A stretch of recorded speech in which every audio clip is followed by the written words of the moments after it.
shop, pop, movies. Ahoy there, and welcome back to the 31 Lists of Horror.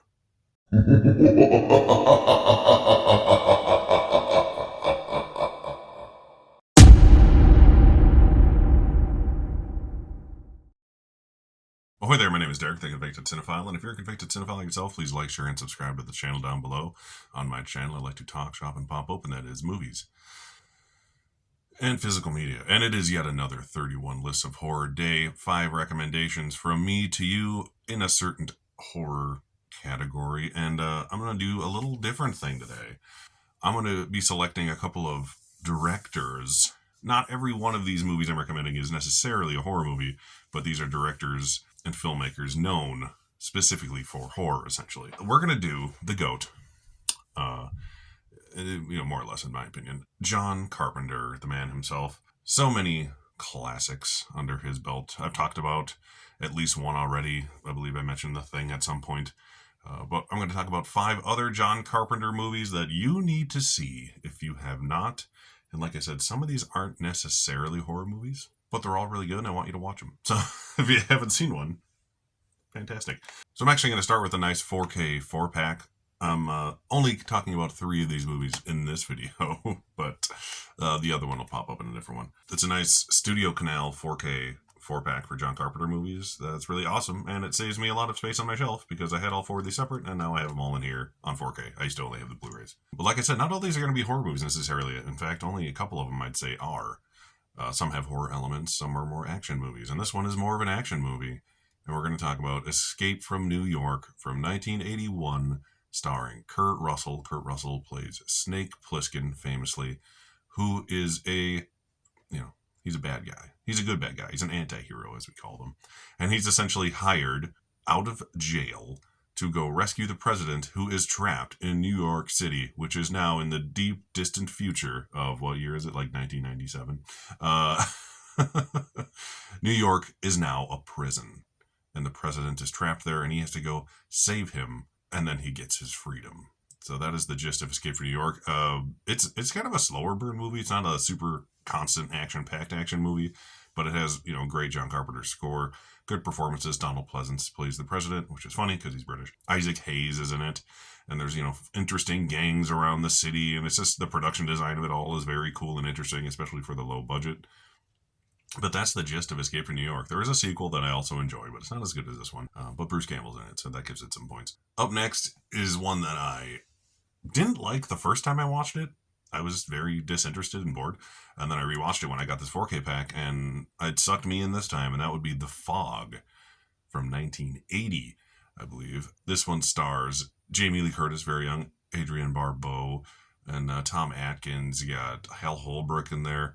It's a very eerie, moody movie. The setting and the tone, just the mood of this film totally sucked me in the second time I watched this, and it literally went from like my least favorite John Carpenter movie I've ever seen, to I think I ranked it at like number 6 or 7 after all was said and done. It's in that ballpark now.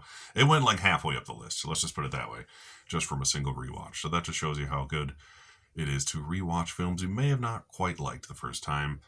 Give them another chance sometimes, and you'll be surprised how much more you like them. But the gist of The Fog is it's the coastal town's 100th anniversary celebration, and this fog starts to roll in.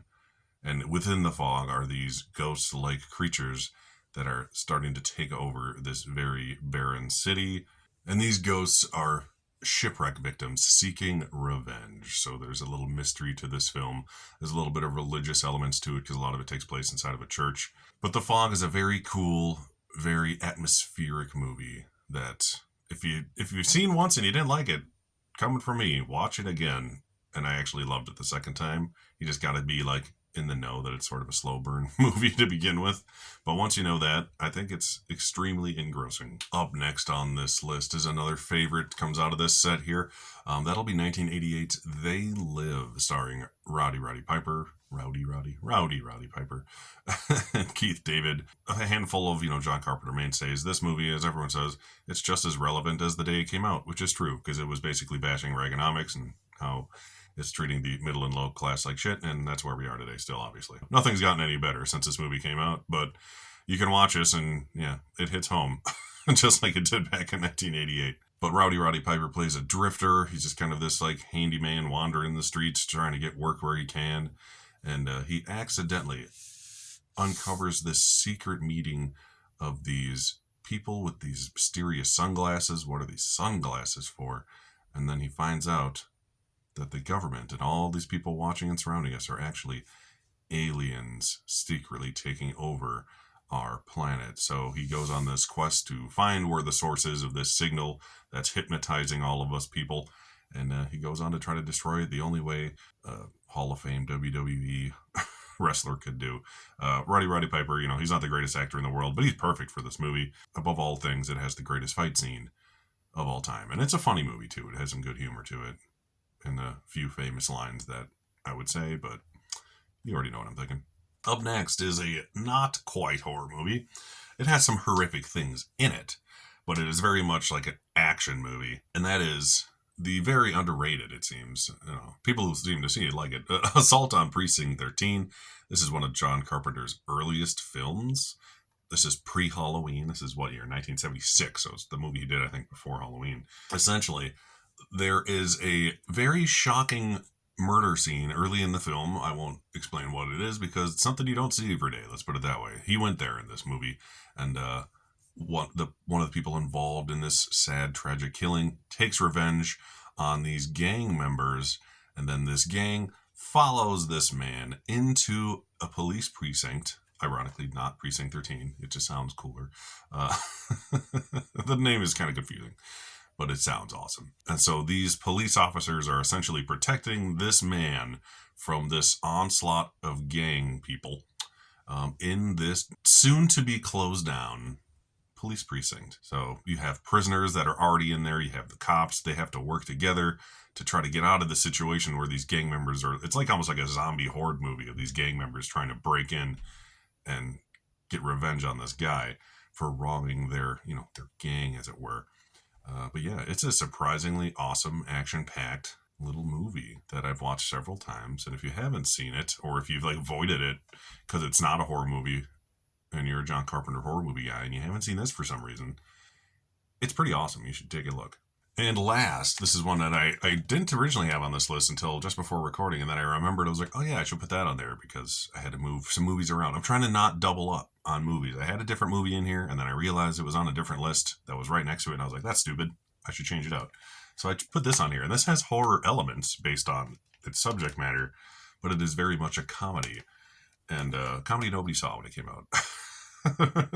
And that would be 1992's Memoirs of an Invisible Man, starring everyone's favorite person to work with, Chevy Chase, Daryl Hannah. Sam Neill is in this. This is where he met Sam Neill before he did In the Mouth of Madness. It's a comedy about an invisible man, and the special effects in this movie are still impressive. Like, obviously, not all of them have aged perfectly because it's just like the beginning of CGI. It's like between Terminator 2 and Jurassic Park, but ILM worked on this, and the visual effects are still impressive. When you see invisible Chevy Chase, partially invisible Chevy Chase, you see him eating and drinking, and you see the food going down his stomach and stuff. It's very cool. And the behind the scenes of this movie is honestly worth buying this release on his own. But he has a horrible lab accident where part of the building he's in and him become invisible. It's a very cool set piece that's done practically. But basically, he's trying to get to the bottom of who has behind this technology and what's going on, and Sam Neill, of course, is the bad guy in this one. So he sort of follows him around spy-like because he's invisible, and that's what you do when you're invisible. And he basically tries to get his revenge on Sam Neill for doing what has been done to him and trying to fix himself, essentially. But it's your basic Invisible Man storyline, but it's done in a funny way with very impressive visual effects. The Invisible Man movies, in general, always have awesome visual effects.